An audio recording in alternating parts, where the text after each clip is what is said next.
What's up les amis, je vous jure j'ai cherché pour trouver une meilleure intro et j'ai jamais trouvé, fait qu'à guess que dans les prochaines vidéos je vais pouvoir enfin trouver quoi dire, mais pour l'instant ça va être ça. Écoutez, ça me fait plaisir de vous accueillir sur cette nouvelle chaîne YouTube qui s'appelle Jesse IRL. Pour ceux qui savent pas, c'est ma deuxième. Dans le fond, j'ai comme une chaîne DJs de musique. Je voulais comme séparer cette vidéo-là de mes vidéos de musique, ce qui me semble assez logique. C'est pour ça que j'ai créé cette nouvelle chaîne YouTube. J'ai pas beaucoup d'abonnés pour l'instant, donc j'imagine que la plupart des gens qui vont regarder ça, ça va être des gens pas abonnés. Donc je vous le dis tout de suite, si vous voulez me soutenir et me suivre dans mon quotidien sur ces prochains mois, ben juste à vous abonner, mettre la cloche. Puis aussi, ben écoute, si vous aimez ça, ben lâchez des likes, moi ça va me faire plaisir aussi de voir vos commentaires si vous voulez me dire des choses, comment je pourrais m'améliorer. Dernière fois que j'ai fait une vidéo, ça fait extrêmement longtemps, je pense que ça date de 2017. Et bonjour les amis, c'est Justrack et aujourd'hui on se retrouve pour une vidéo qui n'était pas prévue, mais j'ai eu une réflexion et je me suis dit que ce serait important de vous en parler. C'était pas les meilleures vidéos honnêtement, mais j'aimais tellement ça, fait que je suis comme vraiment content, puis je pense que ça paraît que je suis content là, que je puisse maintenant recommencer à faire du contenu vraiment de plus de qualité qu'avant. Ça va être voilà, mon petit carnet que je vais pouvoir dire n'importe quoi puis montrer mon quotidien, mais c'est également pour vous, pour que vous puissiez me suivre à distance, voir un peu qu'est-ce que je vis, aussi m'aider dans mes hauts, mes bas, puis écoutez, de toute façon, moi je fais ce que je veux, c'est ma chaîne, fait que vous autres, vous allez voir. Bref, je m'attends pas plus parce que la vidéo va être super longue, mais voilà, merci d'avoir cliqué, puis abonnez-vous, s'il vous plaît. Comme vous pouvez voir, je suis chez nous. Aujourd'hui, la vidéo, ça va être vraiment bien relax, moi, dans ma chambre, toute seule. En fait, je vais vous expliquer un petit peu, en fait, d'un je suis qui, pour ceux qui ne me connaissent pas, puis aussi, tout mon parcours que j'ai pu faire avant d'être choisi à l'IMPI. Pour ceux-là, mettons, qui seraient intéressés à peut-être plus tard vous inscrire à cette école-là, moi, je vais pouvoir vous expliquer comment que j'ai fait pour passer les auditions, comment que j'ai pu faire toutes mes démarches pour avoir mes papiers, tout ça. Ça va être un peu une genre d'FAQ, mais que je me pose les questions moi-même parce que j'imagine que c'est quand même intéressant pour vous de savoir. Alors, je vais séparer cette vidéo-là en deux parties. La première partie, ça va être super vite. Là, je vais vraiment vous expliquer un petit peu le processus d'inscription. Puis juste, tu sais comment ça se passe au début. Je veux dire, c'est super simple, c'est quasiment pas compliqué. Puis ensuite, la deuxième partie, ça va être vraiment les démarches que j'ai pu faire pour être accepté. Après ça, pour avoir mes papiers d'immigration. Puis ensuite, qu'est-ce que vous allez attendre pour cette prochaine année avec moi. Puis qu'est-ce que moi, je suis censé attendre aussi. Parce que je veux dire, je suis pas encore là-bas. Fait que j'ai des informations de ce qui va se passer en Norvège, mais je sais pas ce qui va se passer vraiment. Moi, je vais dire un peu mes connaissances pour l'instant de ce que j'ai sur le sujet. Puis voilà, ça va être ça. J'imagine que la vidéo va être longue. J'espère que ça sera pas trop ennuyant. Je vais essayer de rendre ça plutôt dynamique. Vous voyez sur le montage de la vidéo, je commence. Ça va être pas fucking insane, là, mais ça devrait être quand même pas si pire. Alors, commençons de ce pas. Alors premièrement, je suis qui? Je m'appelle Jesse, j'ai 20 ans, j'habite ici à Alma, au Saguenay-Lac-Saint-Jean, pour ceux qui ne le savaient pas. Donc je suis purement québécois, je veux dire, je viens pas de fucking loin, je suis né ici, je suis toujours resté ici, puis je vais pas vous le cacher que je suis pas allé bien loin dans ma vie. Pareil pour ma famille également, donc voilà, je suis vraiment pure souche québécois, puis vous pouvez sûrement l'entendre avec mon accent. Je parle majoritairement français, donc c'est pour ça que cette chaîne YouTube, je voulais m'adresser plus en français pour que ce soit un petit peu plus proche avec mon public québécois et français de France, j'imagine. Il va y avoir certainement certaines parties en anglais, parce que je veux dire, si je parle français là-bas, il n'y a aucune calice de personnes qui vont me comprendre. Donc, il risque d'avoir quelques parties en anglais. Je vais essayer de sous-titrer le plus possible pour ceux qui ne savent pas vraiment ce que je vais raconter ou ce que les autres vont me raconter. Je vais faire de mon mieux, mais ça va être majoritairement en français pour ceux-là qui s'inquiétaient. Inquiétez-vous pas, je vous ai. Alors, depuis que j'ai 12 ans, je produis de la musique. Mais bonjour les amis, c'est Justrack. Et j'ai découvert ça extrêmement par hasard. En fait, au début, moi, je faisais du Launchpad, le petit truc que t'appuies puis ça fait la lumière puis de la toune. Puis à un moment donné, il fallait que j'installe un logiciel pour jouer un projet. Ça donnait que c'était FL Studio, puis je savais même pas qu'on pouvait créer de la musique de même. Fait que je peux pas dire « Oh my god, quand j'avais 10 ans, je pensais que j'allais faire ça de ma vie. » Je vais pas vous cacher que, honnêtement, moi de la toune, là, je pensais que tu faisais de l'instrument, ça sortait tout seul de même ces plateformes. Mais j'ai découvert par exemple en lunchant FL Studio que Chris, c'est le même qu'on fait des tunes. C'est pour ceux-là qui savent, quand tu ouvres le logiciel pour la première fois, ben t'as comme un gros projet qui pop-up, puis tu peux écouter la tune. Fuck, c'est vraiment ici. Fait que c'est le même que j'ai découvert ça. Puis plus tard, j'ai fait la rencontre d'un gars super important dans tout mon parcours qui s'appelle Denis Lars William Akstrom, qui est un gars qui vient de Oslo en Norvège. Et puis, ben en fait, ce gars-là, il m'a tout montré. Il m'a donné des plugins, il m'a donné des packs de son, il m'a donné des packs de MIDI. Il m'a tout expliqué aussi la théorie musicale, puis comment que le logiciel fonctionne et tout. Fait que ce gars-là est super important. Puis lui, il m'avait parlé d'une école qui s'appelle LIMPI / Lillehammer Institute of Music Production and Industries, qui est une école qui est située à Lillehammer en Norvège. J'avais à peu près 13 ans quand il me l'a expliqué. On était en appel Discord, puis je me souviens que depuis ce jour-là, il m'a envoyé l'Instagram de l'école. Il faut savoir que cette école-là est super active sur Instagram. Si vous vous êtes abonné, vous avez des stories à pu finir à tous les semaines. Je pense que c'est genre 15-20 stories par semaine. C'est assez abusé, mais c'est fucking nice parce que tu peux suivre tout ce qu'ils font dans leur semaine. Puis qu'est-ce qui se passe en gros vraiment dans le truc. Donc c'est comme ça que moi j'ai connu l'école. Et puis ben me voilà, 8 ans après avoir su l'existence de cette école-là, j'ai décidé de postuler. Et vous allez voir avec la suite que j'ai bien fait. Alors ça c'est pour mon petit parcours d'avant. Je veux dire c'est super, c'est quand même plus long. Mais je voulais raccourcir ça parce que je sais que la suite va être plus longue. Puis je sais qu'on s'en fout un peu de où je viens puis de qu'est-ce que j'ai fait. C'est pas super fou non plus. Alors là, février de cette année 2025, j'ai décidé d'aller sur le site web de l'IMPI puis de m'inscrire. Mais c'est vraiment pas compliqué pour s'inscrire. Là, tu vas sur le site web, tu marques ton nom, ton numéro de téléphone, puis tu leur envoies ce que tu fais. Moi, dans ce temps-là, j'avais réussi à faire mon premier EP, Less is More pour ceux qui l'ont entendu, puis c'est vraiment des super bonnes tunes. J'ai envoyé ce EP-là, certains singles que j'ai pu faire aussi, puis un remix, je crois. Donc c'était à peu près, je pense que c'était milieu février. À peu près, ouais. C'était début février, milieu février que je l'ai envoyé. Puis une fois ben, que je l'ai envoyé, j'ai juste attendu parce que tu reçois un email pour dire on a bien reçu tes affaires, mais après ça, t'as plus de nouvelles. Puis moi j'avais un petit peu peur parce que je savais pas si j'allais recevoir, mettons, ok, t'es cool ou c'est crissement mauvais, tu comprends? Je savais pas. Fait que là, une semaine plus tard, je reçois un courriel pour me dire super cool ce que tu fais. Honnêtement, je pense pas. J'ai essayé avec un autre compte. Puis je pense qu'il dit ça à tout le monde. Fait que d'après moi, à ce temps-là, il avait pas écouté encore mes tunes. Mais en tout cas, j'ai reçu un courriel pour me dire là, on voudrait savoir plus des choses sur toi, puis peu qui tu es et tout. Fait que là, il t'envoie un formulaire Forms avec certaines questions. Il demande vraiment comme ton âge, ton nom, tu es d'où. Je pense que tu peux leur renvoyer encore des tunes que t'as faites pour que là, ils les écoutent pour vrai. Puis après ça, il te demande de répondre à des questions. Sauf que t'as deux choix. Soit tu réponds à des questions écrites, ou soit tu fais une vidéo. Moi, écrire des affaires, là, c'est que c'est plate. Puis c'est super pas intéressant. Je me suis dit, hey, si faut vraiment que je me décrive en répondant à des questions écrites, ben, je suis juste pas pris. Je suis complètement perdu pour moi. Quand j'ai vu qu'on avait la possibilité de faire la vidéo, j'étais genre super content. Fait que là, j'ai décidé de me filmer puis de répondre, je crois que c'était à 6-7 questions. Puis c'était genre qui tu es, après ça, comment tu fais ta musique, d'où tu viens, dans 10 ans où c'est que tu te vois, pourquoi tu as choisi l'IMPI, puis qu'est-ce que tu te vois faire à cette école-là.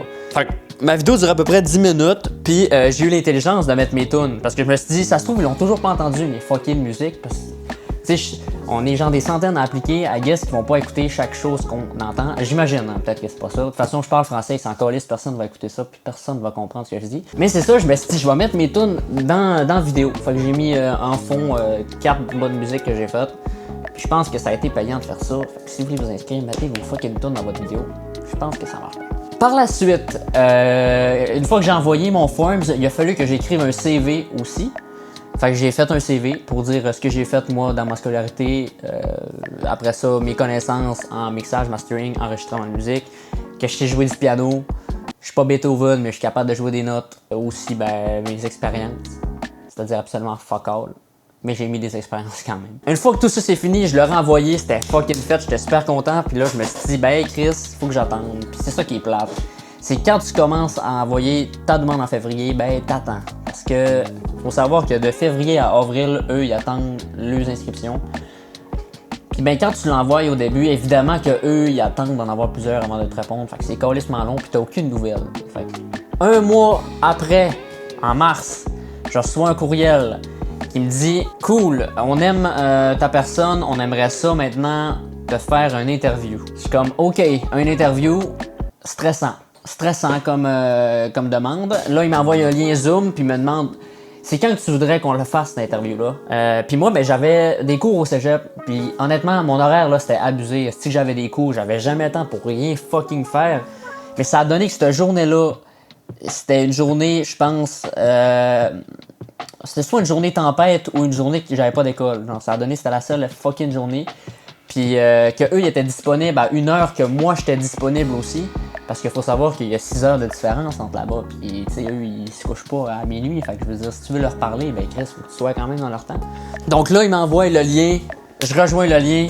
Fucking confiant, dude. Vraiment stressé, mais je me dis, bah, je vais être dans le call. Il y a une personne qui me parle. Ça va être ben relax. Là, j'attends. Là, je rejoins le call. 6 personnes dans l'appel. Je suis comme, OK. Chacun se présente. C'est toutes des fucking big. Genre dans l'institution, puis je suis comme OK, je parle pas à n'importe qui là, puis si vous allez voir les tuteurs là, vous allez voir ce qu'ils font là, puis leur palmarès et tout. Puis c'est exactement à ce monde là que tu parles. Puis là tu te dis oh my fucking god, OK, je parle pas à n'importe qui là. Puis moi j'ai toujours fait de la petite musique dans ma chambre bien relax, je me trouve à reparler à genre 6 personnes qui sont vraiment big dans l'industrie. Je te jure que c'est vraiment stressant en anglais en plus. Je veux dire, je suis quand même à l'aise en anglais, mais asti, quand je suis stressé, des fois, je bégaye. Mais ça a donné que cette interview-là, je pense que j'ai jamais aussi bien parlé. Même dans un exposé d'anglais au secondaire ou au cégep, j'ai jamais aussi bien parlé anglais de toute ma vie. Ça a fucking bien été, j'ai zéro bégayé, j'étais vraiment content, j'ai pu tout dire. Puis tu sais, pensant à un accent, mettons, là, fucké d'anglais, là, puis il y en avait que c'était ça. Genre, il parlait vraiment vite avec un accent qui mâche les mots. Puis des fois, j'étais comme, mais c'est qui me raconte, là? Mais je réussissais à comprendre, puis tu sais, je leur ai pas dit « What? » Non, hein, c'est que tu me dis. Finalement, j'ai full compris leur affaire, puis je pense que ça a été payant parce que finalement, ben j'ai pas eu de réponse pendant un mois. Donc, une fois que j'ai envoyé l'interview, ben je me suis dit « C'est mort » parce que j'ai pas de réponse. Puis en plus, ils m'ont dit « Normalement, on donne les réponses assez vite. » Puis j'étais comme « Ok, cool. » Nada. Donc, on se retrouve environ un mois plus tard, fin mars. J'ai un courriel de l'IMPI avec écrit en gros « Welcome to l'IMPI ».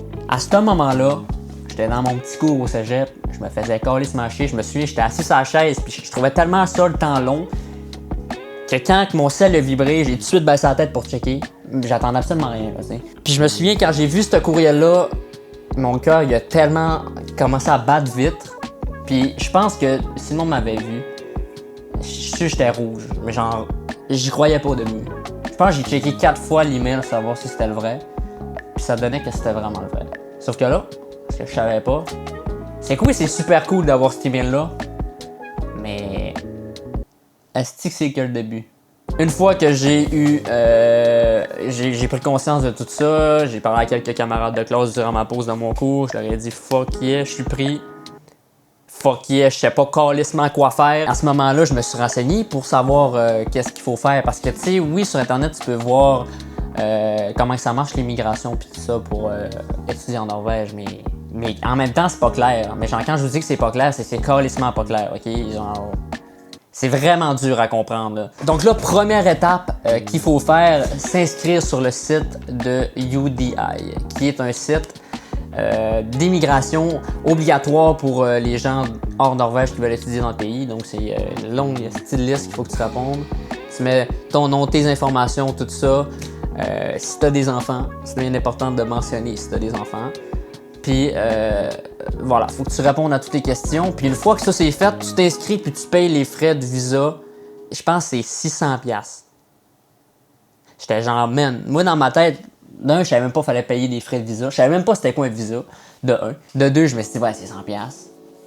600$. J'étais genre, tabarnak. Pendant ce temps-là, il a fallu que moi, je puisse verser un dépôt pour confirmer ma présence à l'école puis mon inscription. Fait qu'une fois que j'ai envoyé mon dépôt, j'ai dû attendre environ 2 semaines. Puis ça, c'était pendant que je faisais le UDI, OK? J'ai dû attendre environ 2 semaines pour recevoir mon papier qui me dit que je suis officiellement pris. Là, j'étais fucking content, puis je peux vous dire que c'était genre une première réussite parce que tout au long qu'ils te disent que t'es pris, ben moi je me dis tant que j'ai pas un papier qui me prouve que je suis pris, je veux dire, ils peuvent juste me dire fuck off, man, on te prend pas, t'es trop mauvais ou je sais pas, on a fait la même. Mais quand j'ai eu le papier, j'étais comme ok, là on tient de quoi là, c'est quand même vrai. Là. Donc là, les démarches de UDI, une fois que t'as tout fait, que t'as payé, il faut que t'imprimes ton application form qui t'envoie par email, plus ta réception de paiement de Visa. Donc ça te fait déjà un gros document avec 16 pages, plus une page de paiement imprimée qu'il faut que tu gardes bien dans une belle petite lettre. Une fois que ton paiement puis que tout ça c'est fait, eh bien il faut que tu prennes un rendez-vous à VFS Global qui est en fait l'agence de permis de visa qu'il faut que tu ailles pour envoyer tes documents là-bas pour faire ta demande de visa de permis. Il faut savoir que pour ça, eh bien, il faut avoir une feuille qui t'explique que tu as l'argent pour étudier là-bas puis l'argent pour payer les frais de scolarité. Sauf que pour ça, il faut tout que tu envoies là-bas. D'un, c'est vraiment compliqué, surtout quand tu es avec Desjardins ici. Esti de banque de marde. Pour vrai, ça a été l'enfer pas possible. Les frais aussi qu'il fallait payer de conversion, c'était vraiment de la merde. Puis en plus, ça a donné que tout le monde est en congé là-bas. Fait que ça a été vraiment fucking long avant que je reçoive ma feuille. Puis là, ce qui s'est passé, c'est assez lunaire parce que je me souviens, c'était début de semaine. Ça faisait déjà 2 semaines que j'avais envoyé mon argent. Puis que eux, ben, il était comme, j'attends la confirmation en fait du dude qui s'occupe des comptes de banque pour que je puisse te faire le papier parce que eux, ben c'est normal, tu sais, tant qu'ils n'ont pas la preuve qu'ils l'ont, t'as beau dire oui je l'ai envoyé, envoyer des photos que t'as envoyé l'argent, moi les autres du moment qu'ils n'ont pas le cash dans leur compte, ben ils peuvent absolument rien faire. Puis c'est ce qui est comprenable, mais sur le coup ça fait vraiment chier parce que les délais sont quand même vraiment longs là, pour faire ta demande de permis, puis en plus ben eux autres ils disent pas de date précise, ils disent juste que c'est long. Fait que comme t'as une chance de pas l'avoir avant que tu commences les études, si tu l'envoies pas là. Donc là, ben j'avais toujours pas mon papier, puis je me suis dit, ben j'imagine que je l'ai dans pas long vu que ça fait vraiment pas longtemps que je l'ai eu. Mais j'avais aucune confirmation que j'allais l'avoir à ce papier-là, mais je me suis dit, fuck off. Je prends mon rendez-vous à VFS qui est à Ottawa, environ 15 heures de route d'Alma. Aller-retour, là, ben 15h30, on va dire, c'est à peu près 8h y aller, 8h le retour, mais ça dépend de la température, de la route et tout ça. Fait qu'on va se dire environ 15h30, 16h en tout de route qu'il faut faire, juste pour porter des papiers. Là. Je veux dire, il n'y a rien d'autre. Tu vas porter tes papiers, tu décalisses, là, je te jure, le rendez-vous m'a pris 20 minutes. Fait que 16h de route pour 20 minutes de rendez-vous, je peux te dire que ça fait quand même vraiment chier. Donc là, au VFS, ben je me dis, je prends mon rendez-vous parce que c'est obligatoire d'avoir un rendez-vous. Tu peux pas te pointer là comme ça sans avoir une confirmation que tu peux y aller à une certaine heure. Évidemment, c'est payant ce rendez-vous-là, c'est à peu près 200$. Puis là, le problème, c'est que si tu payes, c'est pas remboursable. Puis si tu veux annuler ton rendez-vous, tu peux pas y aller pendant 2 semaines. Là, moi, j'étais d'un moment que je savais pas, moi, si j'allais l'avoir mon permis ou pas. Fait qu'il fallait que je me dépêche. Je me suis dit, OK, j'appelle mon meilleur pote. J'ai dit, écoute, demain, on décalisse à Ottawa. Je prends mon rendez-vous. Le lendemain, si je reçois mon papier, il y avait 1 heure de disponible, une seule plage de disponible. Je me suis dit, ça se trouve, le lendemain, il aura plus de disponible, mais on prend chance, on s'en calisse. Fait qu'on est monté à Montréal pour dormir là-bas, sans savoir si je pouvais aller le lendemain prendre mon rendez-vous. Fait que je me suis dit, ça se trouve, on fait un aller-retour à Montréal pour absolument sweet fuck all, sans avoir activité prévue, juste on monte aller-retour. Je me suis dit, écoute, c'est un super de bon moment pour qu'on parle. Ça faisait un bout que je l'avais pas vu en plus. Lui, il est down, on monte à Montréal. Puis ça part. Le lendemain matin, on se réveille et qu'est-ce que je vois pas popper dans mes mails? Ma feuille, esti. Je suis comme, oh my god, c'était quoi les chances que je reçoive ma feuille à ce moment-là? Je la download, je l'imprime. J'avais amené mon imprimante, ok, de chez nous. Puis je me suis dit, s'il n'y a pas d'imprimante, où est-ce qu'on va dormir? Je suis fourré barrette. Fait que je me suis dit, je vais traîner ma grosse crise d'imprimante. Comme ça, on est good. Finalement, il y en avait une là-bas, on n'a pas eu besoin d'utiliser la mienne. De toute façon, j'avais plus d'encre. Fait qu'on n'aurait même pas pu, pareil. J'imprime ma feuille, mais là, je me dis, écoute, c'est bien beau d'avoir ma feuille, mais s'il n'y a plus de place disponible pour le rendez-vous, on est complètement baisé. Là, je m'en vais sur le site de VFS Global. Il était 8 h le matin, OK? 3 heures avant l'heure du rendez-vous. C'est encore disponible, je suis genre, oh my fucking god. Je réserve mon rendez-vous. Problème avec la carte de crédit. Asti. Fallu que j'attende pour confirmer qu'il y avait un paiement qui allait se faire de 200$. Puis là, eux autres, ils savaient pas pourquoi. Fait que là, fallait qu'on. C'était super compliqué. Je suis comme, man, j'envoie pas de l'argent 12 000$ là, pour rien. Je veux dire, Chris, c'est 200$ que je paye. Là. C'est même pas en plus une conversion. Je veux dire, c'est comme si je payais une affaire sur Amazon. Pourquoi autant de. En tout cas. Fait que là, je paniquais ben réel. Finalement, mon paiement, il se passe. Je reçois le reçu qu'il faut que tu imprimes aussi. Puis que tu imprimes en plus la preuve que tu as un rendez-vous. Mon rendez-vous est à 11h30, il est 8h, on est à Montréal, ça prend à peu près 2h30 se rendre à Ottawa, 3h avec les places pétées, tu connais les routes de Montréal. Là. Fait que là, on part directement à Ottawa, on se rend au VFS Global d'Ottawa. On se rend là, c'est super beau, vraiment, on était genre oh my god, on découvrait pour la première fois l'Ontario, puis c'était vraiment fucking cool. On a pris des vidéos, on a eu bien du fun. On se rend là. Je parle à un gars qui parle 12 langues, j'y donne mes papiers, je prends mes trucs biométriques, là, mes trucs, ils prennent mon passeport, je chie à terre parce que je pensais que j'allais pas le revoir. Finalement, je l'ai bien reçu. Puis, ben, je vous l'ai dit, le rendez-vous a littéralement duré 20 minutes. Non, c'était vraiment pas long. Là, je suis allé au rendez-vous, je suis retourné à Alma, ça c'est une autre étape de fait. Une fois que tu donnes tes papiers au VFS Global, ben, faut que tu attendes de recevoir d'un ton passeport, puis de recevoir de deux ta preuve en fait de permis que t'as pas le choix d'avoir, sinon tu te rends juste pour là-bas. Là. Donc là, je reçois mon permis, je reçois mon passeport, tout est fait. Je rencontre au préalable aussi mes colocs qui sont super smart en fait, ils sont venus me texter parce que l'école en fait a fait un groupe Facebook avec toutes nous dedans, donc on a rejoint un mini groupe Messenger, on s'est parlé. Puis on s'est trouvé un appartement là-bas aussi, fait que ça c'est fait fucking cool en plus l'appart. Je suis vraiment content. Ben maintenant, je suis rendu à un moment où est-ce qu'il faut que j'attende. En fait, on est fin août au moment que je tourne la vidéo. Fin août, pas en tout. On est même pas août. On est fin juillet alors que je tourne cette vidéo-là. Août s'en vient. Je pars environ début septembre. Puis, ben, me voilà à faire cette vidéo-là pour vous expliquer un petit peu tout ce que j'ai fait. Là, j'ai skippé plein de bouts parce que je voulais pas que ça soit trop long pour vous autres. Mais en gros, c'est ce que j'ai fait. Puis maintenant, ben, je vais passer à un moment de la vidéo qui est quand même un petit peu plus personnel parce que je vais expliquer un petit peu mon côté, moi. Qu'est-ce que je sens qu'il va se passer dans la prochaine année. Puis aussi, pourquoi je m'en vais là-bas. Parce qu'il y a beaucoup de monde qui me demande, ben, pourquoi tu vas aussi loin? Pourquoi tu fais ça, en fait? Genre... Ouais.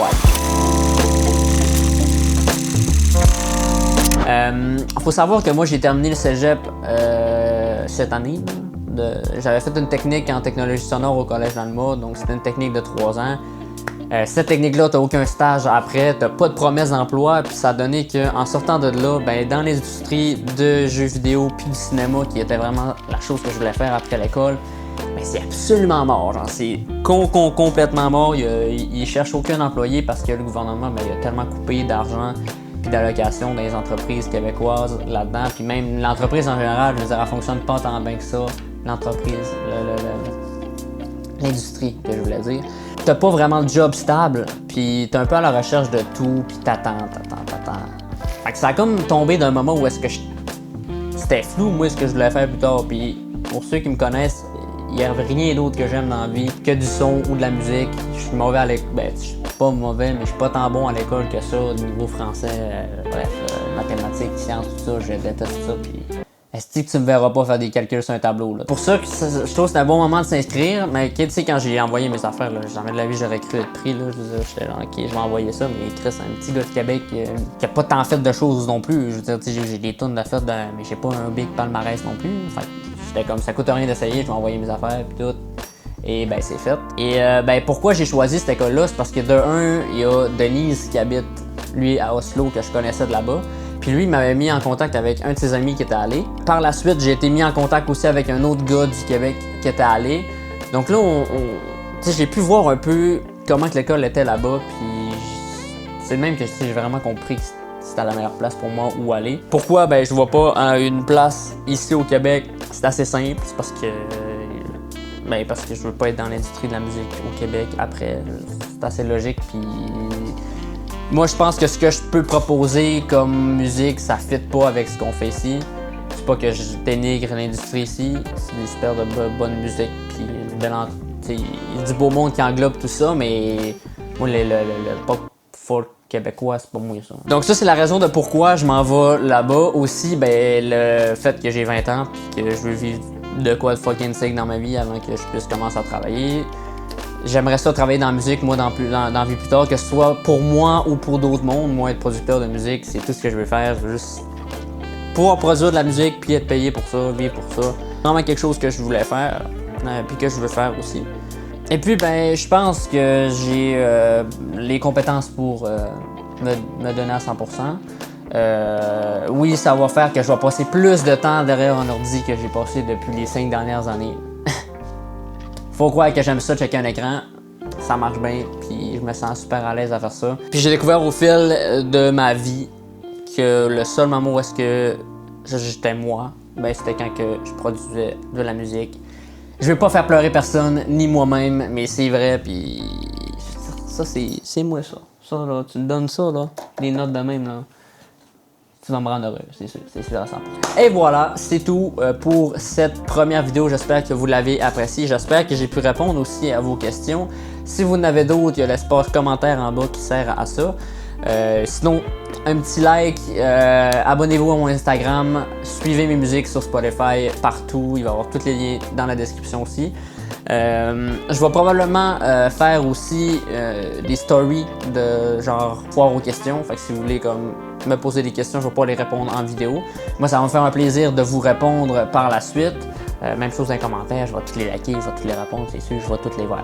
Je m'attends pas de recevoir des milliers non plus. Je vais avoir le temps de checker mes 2-3 commentaires, ça, je vous le confirme. Maintenant, je vous dis qu'il y a une prochaine vidéo qui va arriver avant le mois de septembre. Ça ne sera pas un vlog, ça va être une vidéo très spéciale, je pense que vous allez l'aimer pour vrai. Mais sinon, on se revoit début septembre pour le début du vlog de Norvège. J'espère que vous allez me suivre et que vous allez aimer ça. J'espère que la vidéo va être bonne aussi. J'espère que je vais avoir des trucs à filmer, j'imagine que oui. Mais petit teaser, vous allez suivre quelqu'un qui n'a jamais pris l'avion, qui n'a jamais comme voyagé aussi loin que ça, qui part tout seul, puis qui découvre tout seul. Fait que je me suis dit, tant qu'à découvrir tout seul, ben je vais découvrir tout seul, mais avec ma caméra. Pour comme ça, vous allez découvrir avec moi la vie là-bas, puis juste suivre moi là-bas. Voilà. C'est ça, c'est tout ce que j'avais à dire aujourd'hui. Donc, merci encore et à la prochaine. J'ai pas d'autre.